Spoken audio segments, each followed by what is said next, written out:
বিকেল বন্ধুরা, নিশ্চয়ই খুব ভালো আছো। তোমাদের সবাইকে স্বাগত জানাচ্ছি এনটিভি নিয়মিত আয়োজন জানার আছে বলার আছেতে। তোমাদের সঙ্গে আছি আমি সোনিয়া রিফাত। বন্ধুরা, আজকে শুরুতেই তোমাদেরকে জানিয়ে দিব একতারা সম্পর্কে কিছু তথ্য। একতার বিশিষ্ট একটি লোকবাদ্যযন্ত্র হচ্ছে একতারা।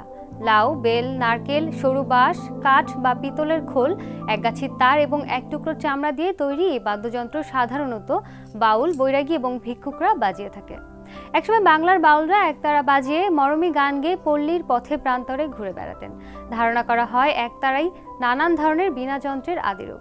বন্ধুরা, আজকে আমাদের সঙ্গে আছেন চিত্রনায়িকা তানহা তাসনিয়া। চলো কথা বলি তার সঙ্গে। তানহা, আপনাকে স্বাগত কুইজে জানার আছে বলার আছেতে। নববর্ষের শুভেচ্ছা, কেমন আছেন? ভালো আছি অনেক, তোমাকেও নববর্ষের শুভেচ্ছা। নববর্ষ নিশ্চয়ই অনেক ভালো গিয়েছে এবং এখনো আমরা দেখতে পাচ্ছি যে নববর্ষের রেশ হয়ে গেছে, লাল সাদা পরে এসেছেন, খুব ভালো লাগছে, সুন্দর লাগছে আপনাকে দেখতে। Thank you.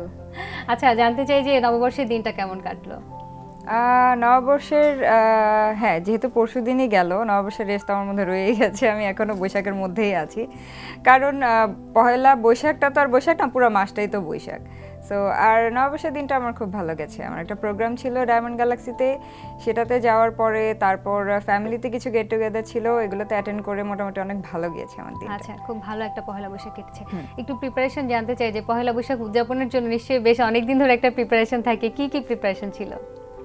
প্রিপারেশন ছিল শাড়ি বানাতে হবে, চুড়ি কিনতে হবে, টিপ কিনতে হবে, প্রত্যেক বছর মানে নতুন নতুন করে ফ্যাশন হাউসগুলো ঘোরা যে কি এসছে এবার, তারপর ম্যাচিং করে সাথে জিনিস কেনা, প্রিপারেশন নেওয়া, অনেক কাজ। আর এটা করতেও খুব ভালো লাগে যে পহেলা বৈশাখের একটা প্রিপারেশন নিচ্ছি। আচ্ছা, তো একটু আপু জানতে চাই, একটু যদি পেছনের দিকে তাকাই যে ছোটবেলায় স্কুলে যখন পড়তেন তখনকার পহেলা বৈশাখ উদযাপন আর এখন চিত্রনায়িকা তানহা তাসনিয়া তার পহেলা বৈশাখ উদযাপন কতটা পার্থক্য? অনেক পার্থক্য।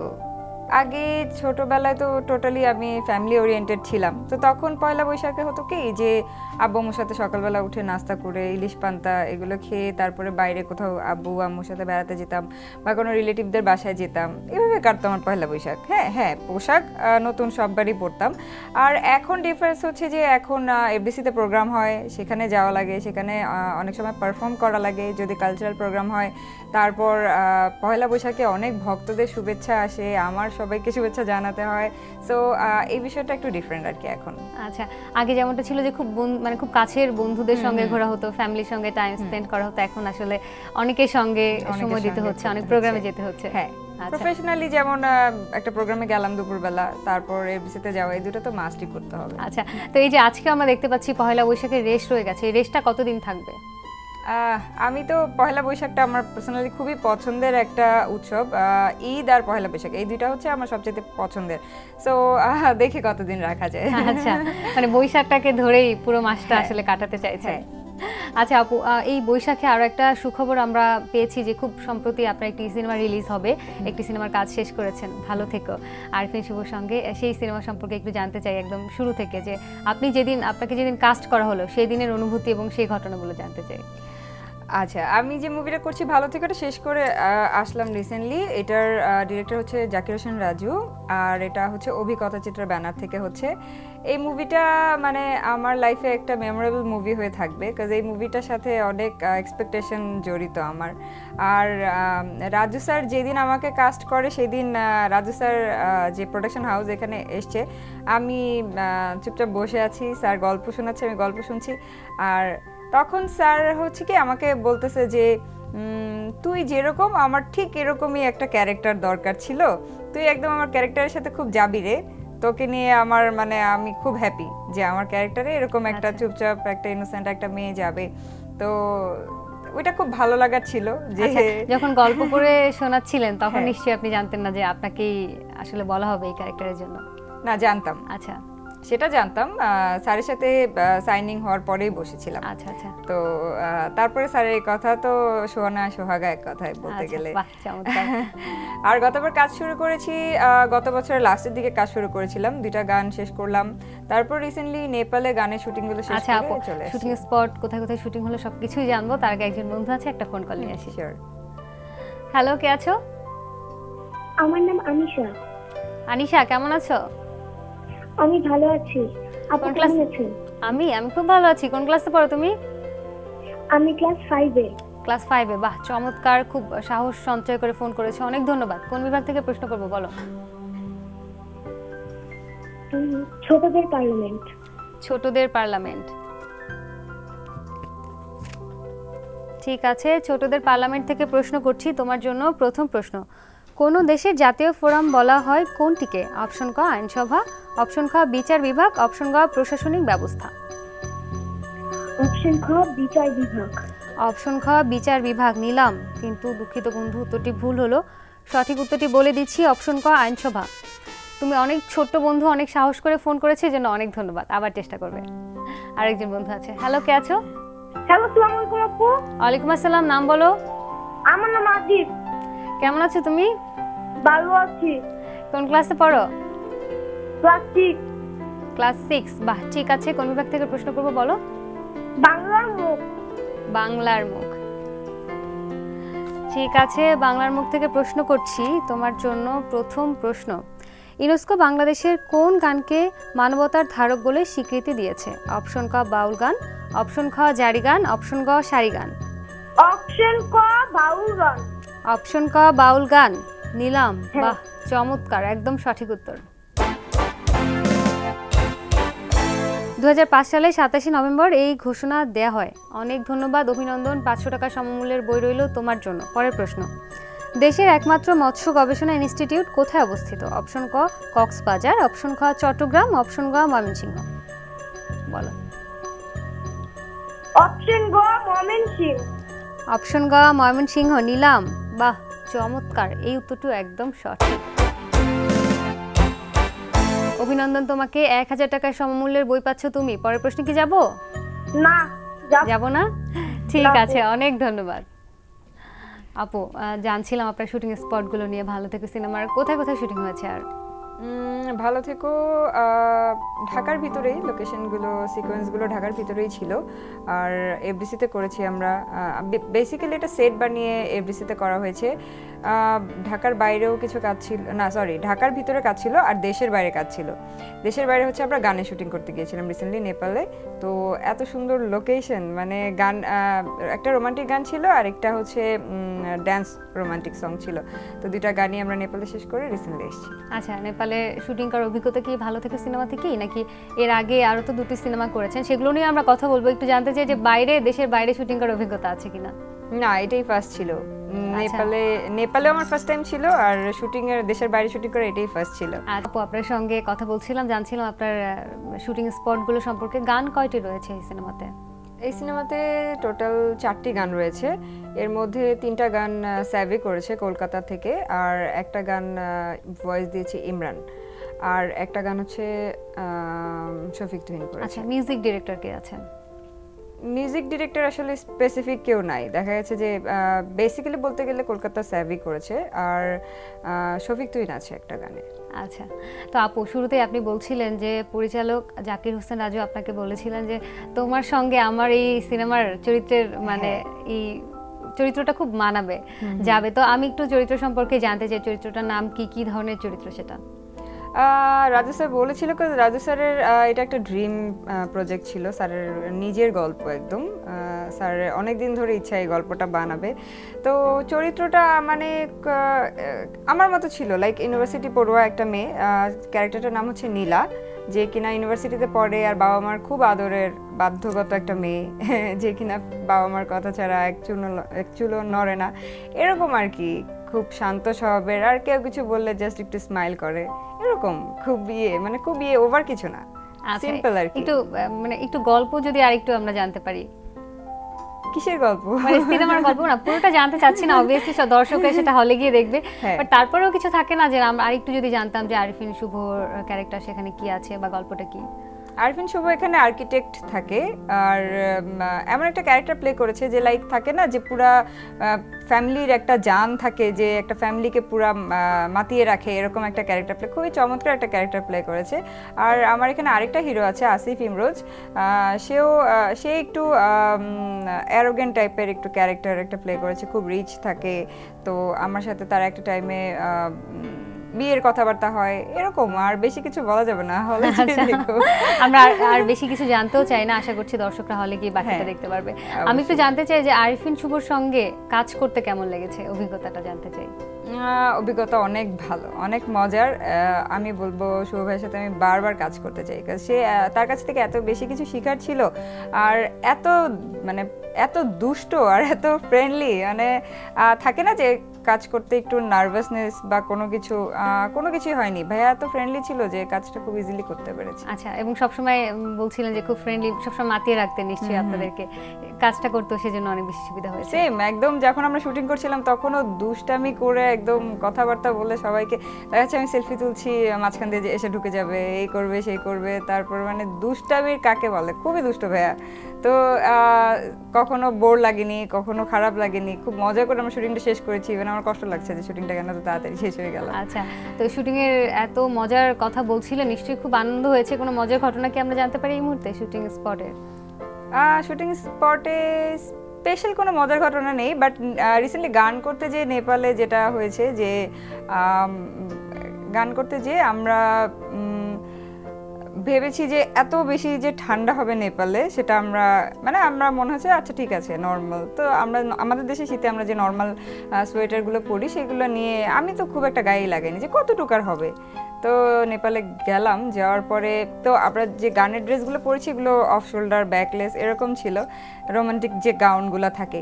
তো এত বেশি শীত ছিল যে কান টুপি মোজা সব পরে বসেছিলাম। তারপর শর্ট দেওয়ার আগে খুলে শর্ট দিয়ে আবার পরে বসেছিলাম, মানে এত বেশি ঠান্ডা। যতটুকু টাইম মানে সকাল গা থেকে সরেছে ততক্ষণ মানে খুব কষ্ট করে এক্সপ্রেশন দিতে হয়েছে। বিষয়টা এটাই মজার ঘটনা ছিল যে এত বেশি ঠান্ডার মধ্যে কাজ করছি যে মনে হচ্ছে তার মধ্যে এক্সপ্রেশন দিতে হচ্ছে যে না আমি খুব ভালো আছি, খুব রোমান্টিক ফিল করছি, ফিলিংস অনেক বেশি এরকম করতে হয়েছে। বাট আরও শুটিং শুরু হয়েছে সকাল একদম আমি 4:30 বাজে উঠে মেকআপ নিয়ে 6টার মধ্যে স্ট্যান্ড বাই থাকতে হয়েছে। তো সকালবেলা তো আরও বেশি ঠান্ডা থাকে, নর্মালি টেম্পারেচার অনেক বেশি লো থাকে। তো সকালবেলা তো মানে মুখ খোলারও ইচ্ছা করে না, যে দাঁতে দাঁতে বাড়ি লাগতেছে এরকম অবস্থা। তো এটাই মজার ঘটনা ছিল যে এক্সপেক্ট করি না এত বেশি ঠান্ডা থাকবে, মানে তাও এটা নাকি ওদের ওখানে গরম। তখন ওদের ওখানে সিজন ছিল না আর কি, তখন ওদের গরম নাকি ছিল। তাই আমি চিন্তা করছি যে ঠান্ডা যখন হবে তখন কি অবস্থা হবে। আচ্ছা আপু, আপনার সঙ্গে আরো গল্প করতে চাই, তবে একজন ছোট্ট বন্ধু আছে, একটা ফোন নিয়ে আসি। কে আছে আমার সঙ্গে? হ্যালো, আমি অনামিকা। অনামিকা, বাহ চমৎকার নাম। কেমন আছো তুমি? ভালো। কোন ক্লাসে পড়ো? 9-এ। ক্লাস 9-এ, ঠিক আছে। কোন বিভাগ থেকে প্রশ্ন করব বলো? বাংলার মুখ। বাংলার মুখ, ঠিক আছে। বাংলার মুখ থেকে প্রশ্ন করছি তোমার জন্য। প্রথম প্রশ্ন, বাংলাদেশে এ পর্যন্ত 7টি পঞ্চবার্ষিক পরিকল্পনা নেওয়া হয়েছে। সপ্তম পঞ্চবার্ষিক পরিকল্পনার মেয়াদকাল কত? অপশন ক 2015 থেকে 2019, অপশন খ 2016 থেকে 2020, অপশন গ 2017 থেকে 2021। বলো। 2016 থেকে 2020। 2016 থেকে 2020 নিলাম। চমৎকার, একদম সঠিক উত্তর। অভিনন্দন তোমাকে, 500 টাকা সমমূল্যের বই রইল তোমার জন্য। পরের প্রশ্ন, সুরমা ও কুশিয়ারা এই দুটি নদীর মিলিত স্রোতের নাম কি? অপশন ক বরাক, অপশন খ মেঘনা, অপশন গ নবগঙ্গা। বলো। অপশন খ মেঘনা। অপশন খ মেঘনা নিলাম। চমৎকার, একদম সঠিক উত্তর। বাহ, অভিনন্দন তোমাকে, 1000 টাকার সমমূল্যের বই পাচ্ছ তুমি। পরের প্রশ্নে কি যাবো? হ্যাঁ যাব। নিয়ম জানো নিশ্চয়ই? হ্যাঁ জানি। ঠিক আছে, যাচ্ছি।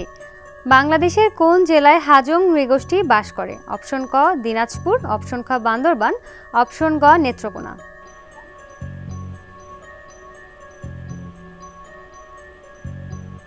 গ নেত্রকোনা। অপশন গ নেত্রকোনা নিলাম। বাহ, ব্রিলিয়ান্ট, একদম সঠিক। অভিনন্দন বন্ধু তোমাকে, 2000 টাকা সমমূল্যের বই রইল তোমার জন্য। অনেক ধন্যবাদ। আরো একজন বন্ধু আছে। হ্যালো, কে আছো? আপু আমি আকিব। আকিব, কেমন আছো? ভালো আছি আপু, আপনি কেমন আছেন? আমি খুব ভালো আছি। কোন ক্লাসে যেন পড়ো? ক্লাস 7-এ। ক্লাস 7-এ, ঠিক আছে। কোন বিভাগ থেকে প্রশ্ন করব বলো? খেলার মাঠ। খেলার মাঠ, নিশ্চয়ই ক্রিকেট খেলা খুব পছন্দ? জি আপু। আমি কি করে জানলাম বলো তো? কি করে আপু? কারণ সবাই ক্রিকেটই বেশি পছন্দ করে। ঠিক আছে, যাচ্ছি প্রথম প্রশ্ন। সম্প্রতি তাসকিন আহমেদ শ্রীলঙ্কার বিপক্ষে ওয়ানডেতে হ্যাট্রিক করেছেন। বলতে হবে তিনি কোন ওয়ানডেতে হ্যাট্রিক করা বাংলাদেশের কততম বোলার? অপশন ক তৃতীয়, অপশন খ চতুর্থ, অপশন গ পঞ্চম। আপু অপশন গ পঞ্চম। অপশন গ পঞ্চম, বাহ চমৎকার, সঠিক উত্তর। অভিনন্দন তোমাকে, 500 টাকা সমমূল্যের বই রইল তোমার জন্য। পরের প্রশ্ন, এবারে এটিপি ইন্ডিয়ান ওয়েলস পুরুষ এককে রানার্স আপ হয়েছেন কে? অপশন ক স্তান ভাবরিঙ্কা, অপশন খ রাফায়েল নাদাল, অপশন গ অ্যান্ডি মারে। আপু অপশন গ অ্যান্ডি মারে। অপশন গ অ্যান্ডি মারে নিলাম, কিন্তু দুঃখিত বন্ধু, উত্তরটি তো ভুল হলো। সঠিক উত্তর বলে দিচ্ছি, অপশন গ স্তান ভাবরিঙ্কা। অনেক ধন্যবাদ। হ্যালো, কে আছো? আমি নিঝু। কেমন আছো বন্ধু? ভালো। কোন ক্লাসে পড়ো, কোন স্কুল? নারায়ণ সরকারি বালিকা উচ্চ বিদ্যালয়ে পড়ি, ক্লাস 8। ক্লাস 8-এ, বাহ ঠিক আছে। ছবির গ্যালারি থেকে প্রশ্ন করছি, ছবিটি ভালো করে দেখো আর প্রশ্নের উত্তর দাও। প্রথম প্রশ্ন, লিভারপুলের এই ফুটবলারের নাম বলতে হবে। অপশন ক ফিলিপে কৌতিনিও, অপশন খ রোবের্তো ফিরমিনো, অপশন গ দানি আলভেজ। অপশন খ রোবের্তো ফিরমিনো। অপশন খ রোবের্তো ফিরমিনো নিলাম, কিন্তু দুঃখিত বন্ধু, উত্তরটি ভুল হলো। সঠিক উত্তর জানিয়ে দিচ্ছি, অপশন ক ফিলিপে কৌতিনিও। আপু কেমন লাগছে যে ছোট্ট বন্ধুরা এত চমৎকার করে কুইজ খেলছে? কেউ কেউ পারছে, কেউ কেউ হয়তো পারছে না, কিন্তু খুব চমৎকার করে খুব কনফিডেন্টলি উত্তর দিচ্ছে। কেমন লাগছে? খুব ভালো লাগছে, ওদের মধ্যে এত ট্যালেন্ট, এত সাহস, কনফিডেন্ট, বিষয়গুলো খুবই ইন্টারেস্টিং। আমরা তো এত ছোট বয়সে মনে হয় কিছুই বুঝতাম না এত কিছু, এখনকার বাচ্চারা অনেক স্মার্ট, এটা দেখে খুব ভালো লাগছে। আচ্ছা আপু, আপনার সিনেমা নিয়ে কথা বলছিলাম, ভালো থেকে সিনেমা নিয়ে অনেক কথা হলো, একটু পেছনের দিকে তাকাতে চাই। এর আগেও আপনার 2টি সিনেমা রিলিজ হয়েছে।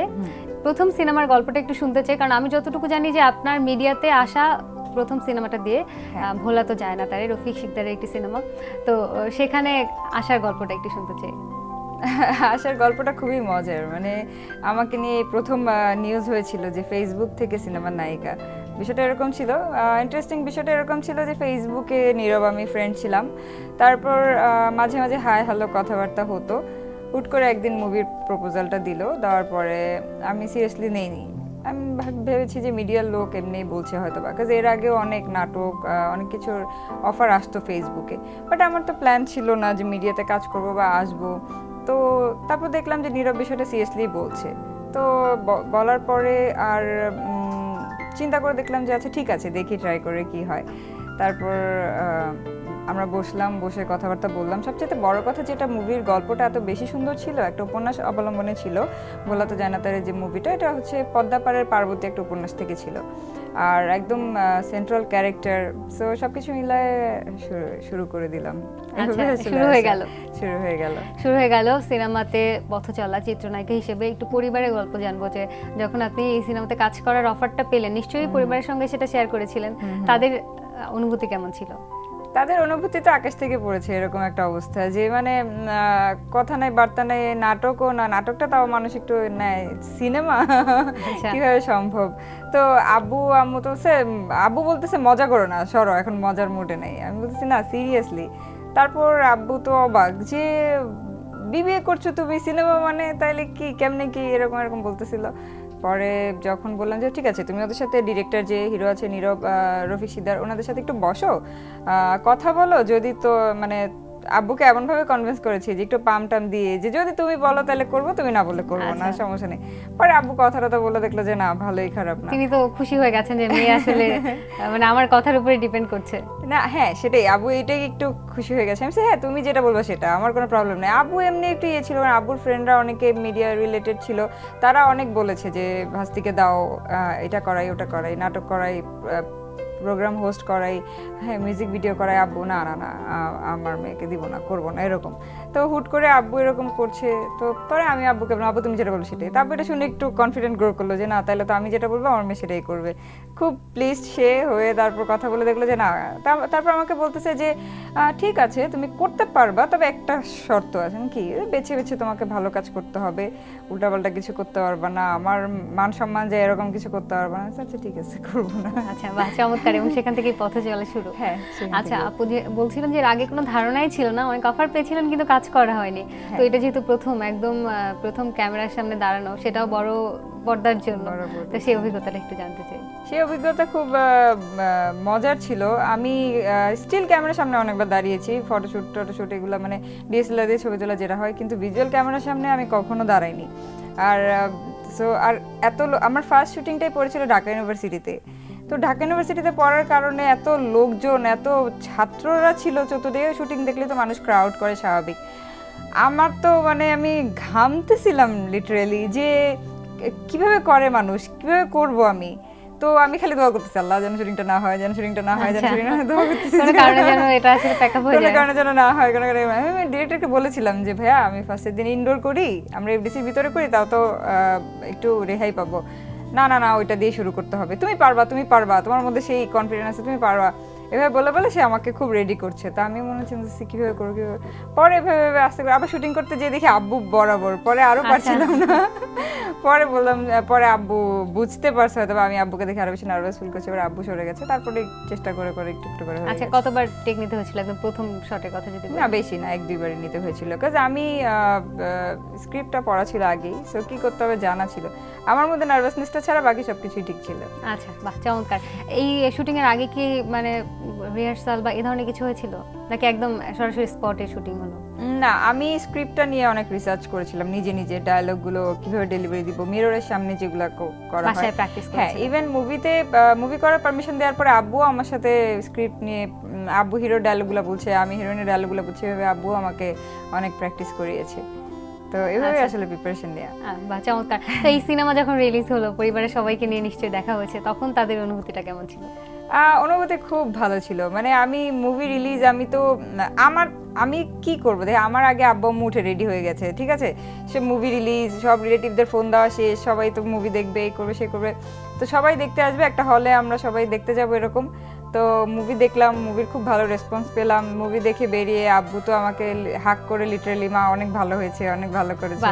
তারপর আব্বু আম্মুর সামনে সবাই বলছে যে না, নতুন হিসেবে অনেক ভালো করেছে, খুব ভালো করেছে তা বলবো না, বাট নতুন হিসেবে অনেক ভালো করেছে। আব্বু তো মানে প্রাউডে মানে বুক ফুলে গেছে এমন অবস্থা। না না না, ঠিক আছে, এর থেকে আসলে পাওয়ার তো কিছু নেই। একটু জানতে চাই, পরিবারের মধ্যে বলছিলেন বাবা খুব প্রশংসা করেছে, এমন কেউ কি আছেন যে আপনার সমালোচনাও করে যে না, এই জায়গাটা তুমি আরেকটু ভালো করতে পারো, এখানে একটু ঠিক করতে পারো, এরকম? আব্বুই বেশি করে, আব্বু ভালো বলে, আবার খারাপ দিকটা আব্বু, ইভেন আম্মু।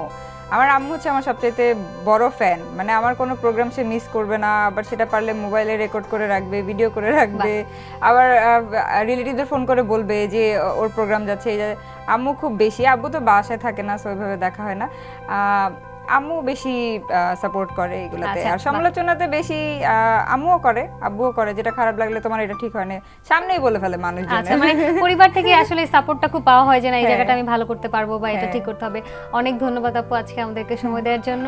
আবারও নববর্ষের শুভেচ্ছা। তোমাকে নববর্ষের শুভেচ্ছা, সবাইকে, পুরো টিমকে অনেক অনেক থ্যাঙ্কস আমাকে এখানে ইনভাইট করার জন্য। অনেক ধন্যবাদ আপু। বন্ধুরা, দেখতে দেখতে আয়োজনের একদম শেষ পর্যায়ে চলে এসেছি। বিশ্বের যে কোনো প্রান্ত থেকে যে কোনো সময় এনটিভিতে সম্প্রচারিত সংবাদ ও অন্যান্য সকল অনুষ্ঠান উপভোগ করতে ভিজিট করুন আমাদের পূর্ণাঙ্গ পোর্টাল www.ntvbd.com। আজকের মতো এখানেই বিদায় নিচ্ছি। সবাই অনেক ভালো থাকবেন, সুস্থ থাকবেন।